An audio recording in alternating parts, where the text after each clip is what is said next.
Subscribe करें हमारे YouTube channel को और बेल आइकन को प्रेस करें हमारे लेटेस्ट वीडियोस को देखने के लिए।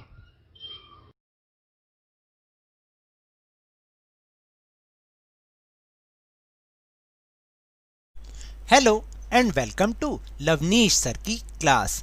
This is Directorate of Education GNCT of Delhi's worksheet number 25, and it is only for class 6 students. It has taken from the subject Social Science Geography, and we will learn and understand chapter number 5, Major Domains of the Earth, and in this lesson we'll also discuss continents in this worksheet. So students, आज की इस worksheet में हम जो chapter है chapter number 5 major domains of the earth, उसके under में हम कॉन्टिनेंट्स टॉपिक को समझेंगे कि what is the meaning of continent and how many continents are there in the world. So इन्हीं क्वेश्चंस के आंसर के लिए हम इस वर्कशीट को अब स्टार्ट करते हैं। So now let's start and understand with me. There are two main divisions of the earth's surface, यानी इस अर्थ के सरफेस को हम दो भागों में बांट सकते हैं। The large land masses are known as the continents and the huge water bodies are called the ocean basins, यानी जो बड़े बड़े भूभाग हैं यानी लैंड मासेस हैं उनको तो हम कॉन्टिनेंट्स कहते हैं, और जो बहुत बड़ी विशाल जलाशय हैं वाटर बॉडीज हैं उनको हम ओशन बेसिन्स कहते हैं। सो यहाँ पर आप देख सकते हैं कि ये जो स्काई ब्लू कलर दिखा रखा है ये एक एक्चुअली वर्ल्ड का एक स्पेसिमेन है, ग्लोब का स्पेसिमेन है। जो ये स्काई ब्लू कलर है ये तो वाटर बॉडीज़ को शो करता है, ओशन बेसिन्स को शो करता है, एंड ये जो कलरफुल यहाँ पर पार्ट्स दे रखे हैं येलो, ग्रीन एंड ऑरेंज, ये कॉन्टिनेंट्स को शो करते हैं। There are 7 major continents in the world. These are separated by large water bodies। तो देखिए हमारे इस पूरे वर्ल्ड में 7 प्रमुख महाद्वीप हैं और ये वाटर बॉडीज के द्वारा अलग अलग सेपरेट किए गए हुए हैं। These continents are Asia, Europe, Africa, North America, South America, Australia and Antarctica। So revise with me: Asia, Europe, Africa, North America, South America, Australia and Antarctica. Look at the map of the world and notice that the greater part of the landmass lies in the north hemisphere।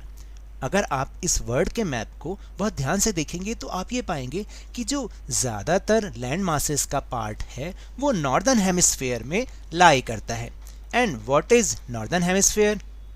सो इसको अब हम अभी map में भी इसको एक बार दोबारा से अच्छे से अंडरस्टैंड करेंगे। So the first continent is Asia, the largest continent. तो Asia is the largest continent in the world. It covers about 1/3 of the total land area of the earth, यानी पूरी अर्थ का जितना लैंड एरिया है ना उसका 1/3 इसी के अंदर आता है, एशिया के अंदर। It lies in the eastern hemisphere. अभी तो आप बोलेंगे कि सर ने बोला नॉर्दर्न हेमिस्फीयर, अभी ईस्टर्न हेमिस्फीयर भी, तो ये सब अभी मैं आपको मैप में भी शो करूँगा। The tropic of cancer passes through this continent. जो ट्रॉपिक ऑफ कैंसर एक और लाइन होती है, इमेजिनरी लाइन होती है सारी की सारी, वो अभी हम मैप में समझेंगे। और ये जो ट्रॉपिक ऑफ कैंसर होती है ये एशिया में से पास थ्रू होती है। Asia is separated from Europe by the Ural mountains on the west. और देखिए एशिया और यूरोप के बीच में एक यूराल माउंटेन्स रेंज है जो कि एशिया और यूरोप को अलग अलग करती है, जो कि एशिया के वेस्ट साइड में होती है। तो यही एक माउंटेन रेंज है जो उन दोनों को अलग कर रही है, वरना अगर ये ना होता तो शायद एशिया और यूरोप एक साथ होता। The combined land mass of Europe and Asia is called Eurasia. और देखिए जो ऐसा जो लैंड मास है जो कि एशिया और यूरोप में दोनों के कंबाइंड है उसको हम यूरेशिया बोलते हैं। Europe plus Asia, that is Eurasia. Next continent is Europe. The continent lies to the west of Asia, यानी एशिया के वेस्ट में ये लाई करता है। The Arctic circle passes through it, यहाँ से आर्कटिक सर्कल जो है वो पास थ्रू होता है इसके अंदर से, and it is bound by water bodies on 3 sides. और आपको ये मैं बताऊं कि ये 3 साइड से वाटर बॉडीज से घिरा हुआ है।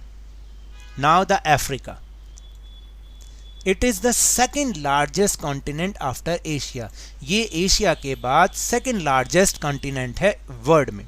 द इक्वेटर और 0 degree latitude runs almost through the middle of the continent. देखिए अब एक और इसमें एक चीज़ आई है, 0 degree latitude. What is this? अभी हम इसको मैप में अच्छे से समझेंगे। तो जो 0 डिग्री जो लैटिट्यूड है या इक्वेटर हम उसको बोलते हैं, ये इस कॉन्टिनेंट के मिडल में से पास थ्रू होता है। A large part of Africa lies in the northern hemisphere, और जो ज़्यादातर पार्ट अफ्रीका का है वो नॉर्दर्न हेमिस्फेयर में, और बहुत सारा मतलब कुछ पार्ट जो है वो सदर्न हेमिस्फेयर में भी है। It is only continent through which the Tropic of Cancer, the Equator and the Tropic of Capricorn pass। यानी ये एक अकेला ऐसा कॉन्टिनेंट है जिसमें से ट्रॉपिक ऑफ कैंसर भी पास थ्रू हो रहा है, जिसमें इक्वेटर भी पास थ्रू हो रहा है एंड ट्रॉपिक ऑफ कैप्रिकॉर्न भी पास थ्रू हो रहा है। और इसके अलावा यहाँ पर क्या चीज़ है वो हम देखते हैं। The Sahara desert, the world's largest hot desert, is located in Africa. और देखिए दुनिया का सबसे बड़ा डेजर्ट जो कि सबसे हॉट डेजर्ट है, सहारा डेजर्ट, वो भी अफ्रीका में लोकेटेड है। The continent is bound on all sides by ocean and seas. और सबसे बड़ी बात ये भी है कि ये जो कॉन्टिनेंट है ये चारों तरफ से ओशंस और सीज से बाउंड है, यानी घिरा हुआ है। And the world's largest longest river the Nile flows through it. और जो दुनिया की सबसे बड़ी नदी है नाइल रिवर, वो भी यहाँ से पास थ्रू होती है। तो देखिए अफ्रीका में कितनी सारी हमें अनोखी अनोखी चीज़ें मिल रही हैं ना, कि यहाँ से क्या क्या चीज़ें, Cancer, tropic of Cancer, equator, tropic of Capricorn pass होता है, सारा डेजर्ट यहाँ पर है, ये चारों तरफ से ओशन और सी से घिरा हुआ है। और यहाँ की जो सबसे दुनिया की सबसे लॉन्गेस्ट रिवर है नाइल रिवर, वो भी यहाँ से पास थ्रू होती है। तो चलिए अब एक बार हम इसको मैप में भी देख लेते हैं। सबसे पहले हम बात करते हैं इक्वेटर की। इक्वेटर होता है वो इमेजिनरी लाइन जो कि हमारे पूरी अर्थ को 2 हाफ्स में डिवाइड कर देता है, 2 हाफ्स।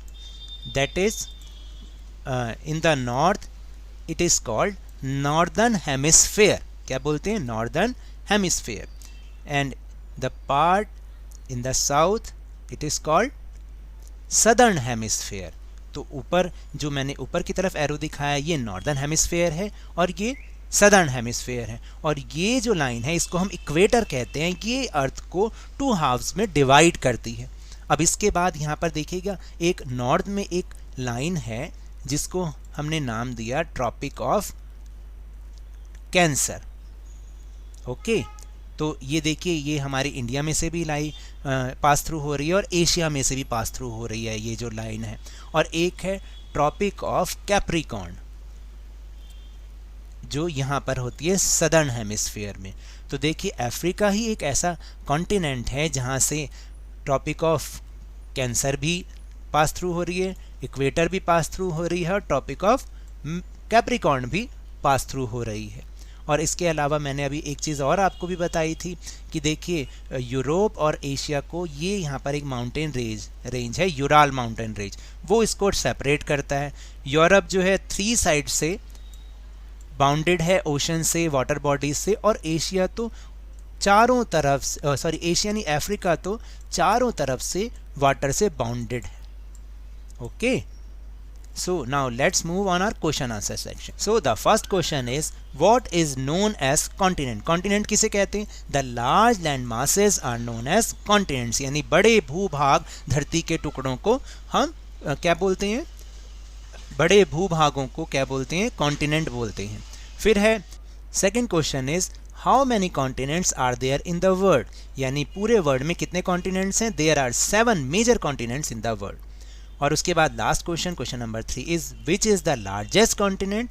तो Asia is the largest continent in the world. So that's all for this worksheet. अगर मेरे इस तरह समझाने से आपको थोड़ा सा भी समझ में आया हो तो इस चैनल को ज़्यादा से ज़्यादा सब्सक्राइब कीजिए, लाइक कीजिए और बहुत ज़्यादा शेयर भी कीजिए। और हाँ, मेरे साथ इसी तरह वर्कशीट को समझते रहिए, लेकिन ध्यान और मन लगाकर पूरी मेहनत और लगन के साथ पढ़ते रहिए।